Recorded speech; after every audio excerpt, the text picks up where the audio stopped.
Real talk. Akala nyo, di ba? Gaganyan-ganyan si Gloria, hindi nyo mawawaisan yan. Ngayon, ano lumabas? Napaka-petty ni Romualdez, di ba? Bakit? Tignan nyo po yung sinabi ni Gloria Macapagal. Hindi naman niya kayang sagutin to. Hindi nga, titindig ako. Titindig ako. Tatayo ako. Tatayo ako.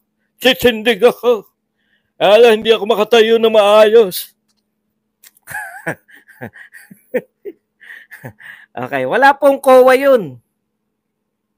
Wala pong COA, hindi po sinabi ng COA na may katiwalian doon sa paggamit ni Sara Duterte ng confidential fund. Kaya nga ang banat lang nila, ginastos mo ng 11 araw. Pag kayo binalikan, sinasabi, asan yung libro nyo? Libro hinahanap, hindi po yung COA report. Yun nga ang binibintang sa inyo eh. Tinatanggap ng COA kahit certification eh. Hindi ba? Tapos ibibigay nyo sa amin. Na-audit na yan ako, hindi yan yung sinasabi ni Pangulo. Una, yun po, no? Kaya umaayon sa mga Duterte. O ngayon, nagkaroon ng ideya ngayon. Yung mga tao, ay ganyan pala. Sa rules pala nila, pag may pirma na sila certification, okay na. Pasado na sa COA. Yung po rules nila. Yung COA naman po, umaayon lang yan sa rules eh. Ang hamon po sa inyo, buksan nyo. Wala na to. No? Todohan na to. Expose na natin yung dapat expose. Okay, punta po tayo rito sa yung kay pagtanggal niya kay nakita niyo ko po kung gaano po kahusay na leader tong leader ninyo. Kinikilalang leader nyo, kayong mga loyalist vloggers. Si Tambian leader nyo. Eto, pakinggan nyo. Paano sasagutin to ni Martin Romualdez? Sabi ni Gloria Macapagal, tinanggalan po, no? Napaka-petty. Ang sabi ni Gloria Macapagal, there is always intrigue in politics, no? Lagi pong may intriga sa politika. Often petty. Karamihan mababaw. Maraming intriga, karamihan mababaw. Di ba? Katulad nung 11 days. Ginastos 11 days. Intriga yan na napakababaw.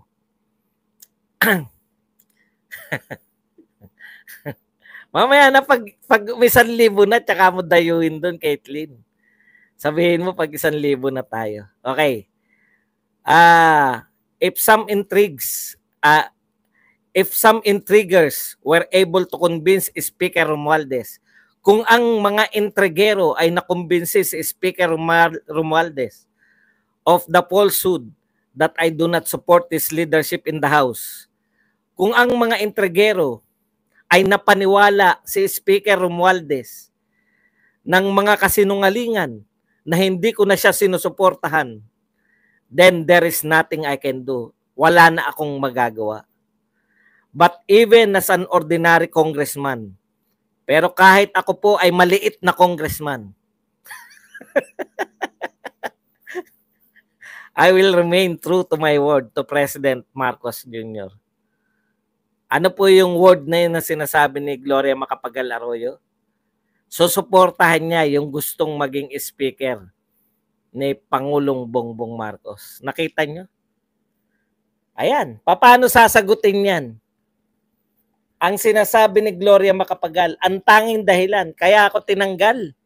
Dahil hindi ako nakapirma. May nauna pa yan, kaya lang mahaba, paikling ko na lang.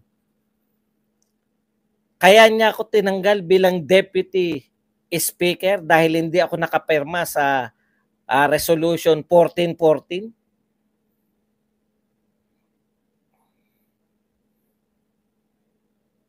Nasa abroad ako.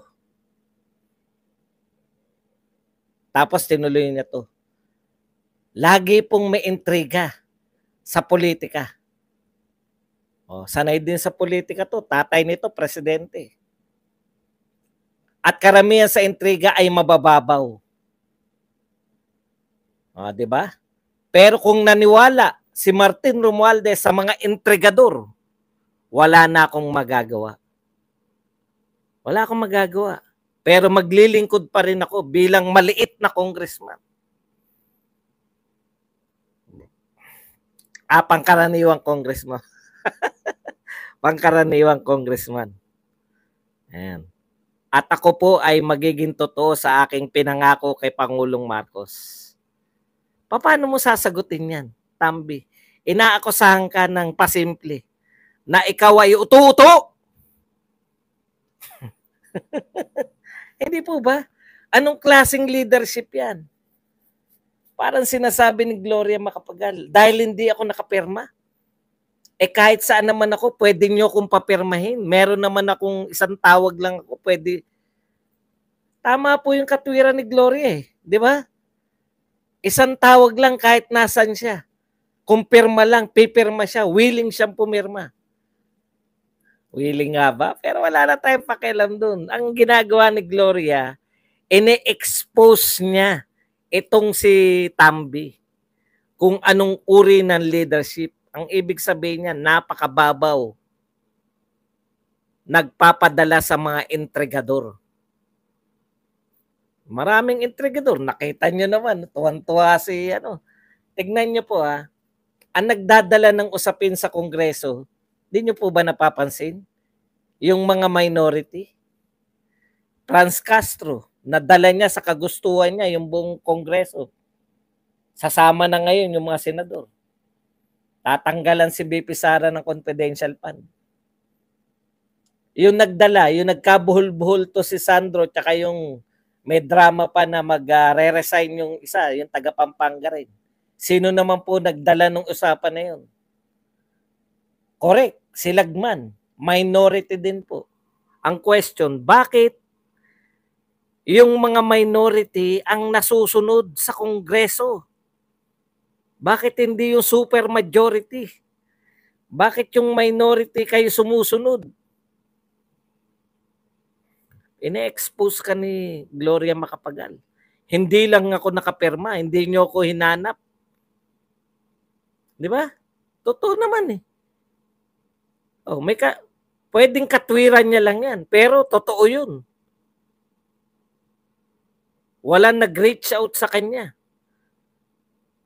para siya papirmahin.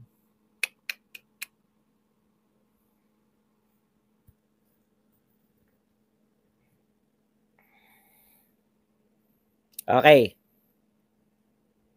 Can the ICC arrest Duterte? Alam nyo, yung Dilawan, may sarili talagang utak yung Dilawan. Ang mga Dilawan at kakamping, yung utak talaga nila. Ay, by the way, 10 years anniversary pa lang ngayon ng Yolanda. Nakikiramay pa rin tayo sa mga biktima. Sa biktima po alam nyo, may effort po yung mga Dilawan at kakamping na baguhin na naman yung kasaysayan, Ang effort po nila diyan sa Yolanda, gusto nilang ipakita na nakatugon kagad yung gobyerno ni Pinoy. Utot nyo. Ayan, si Romualdez, yung poging Romualdez hindi dalawa yung Romualdez Yung pogi, yung asawa po ni Kring Kring. Yan po si Romualdez. Nagsabi po ngayon na after 10 years. Yung mga pinatayo nila Pinoy, sasabihin nyo na mga hindi inutil yan si Pinoy. 14,000 na mga houses. Sana ba yun? Maganda yun sila mismo 14,000 sa mga pinatayo nung panahon ni Pinoy. From 2013 to 2016. Pinoy's time yan. Kung hindi substandard, talagang So nag-aaksaya ng pera dahil dyan sa pagpapatayo pati. Biktima na nga sila sa aktual na bagyo. Biktima, ang masakit kasi nito, kitang-kita na natin yung tape di ba? Ano yung nakalagay doon sa tape? Ano yung sinabi ni Marojas? You are mangyak-ngyak yung poging Romualdez. 'Di ba dalawa yung Romualdez? Yung pogi, yung asawa ni Kring Kring. Siya yung mayor eh. Mangyak-ngyak yung mayor na Romualdez, yung pogi. Dalawa kasi Romualdez. Paulit. Okay. Yung poging Romualdez, 'di ba mangyak-ngyak tapos sinabihan ni Marojas, you are a Romualdez. The president is an Aquino. Kaya hindi raw makarating kagad ang tulong, 'di ba? Mangyak-ngyak na lang yung Romualdez na pogi. Ang point dito, nanariwa na naman sa atin yung kapalpakan. Ayun si Alfred. Kanina pa ako pogi ng pogi kasi artistahin kasi yun. Ewan ko kung saan nagmana tong isa.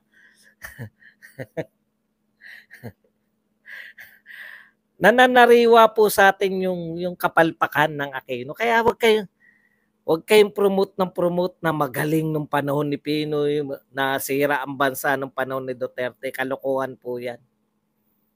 Napakagaling. No? Nung panahon po ni Pangulong Duterte. Isa pa po, no?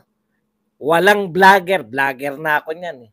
Walang vlogger ni Pangulong Duterte. Sa dami ng kalaban ni Pangulong Duterte, hindi namin naisip na isisi kay Pinoy ang mga problema ni Duterte. Bakit? Kayang tugunan eh. May trabaho eh. May ginagawa eh. Yung mga vlogger ngayon ni BBM, pag may problema si BBM ngayon, ang sisi kay Duterte. Real talk po yan. Kasi si Duterte may ano niyan eh. Talaga? Tagal ng presidente ni Marcos eh. Wag po kayong ganun. Lutasin yan. Kaya namumblema si Pangulong Marcos. Tapat naman yung mama eh. Gusto magtrabaho eh. Isa lang ang kulang talaga. No? Hindi mo rin masisi kasi yan ang isang bagay na hindi mo kayang ipagpag. Yung Kamag-anak Incorporated. Yang mga Kamag-anak Incorporated na yan ang sumisira rito sa ating Pangulo.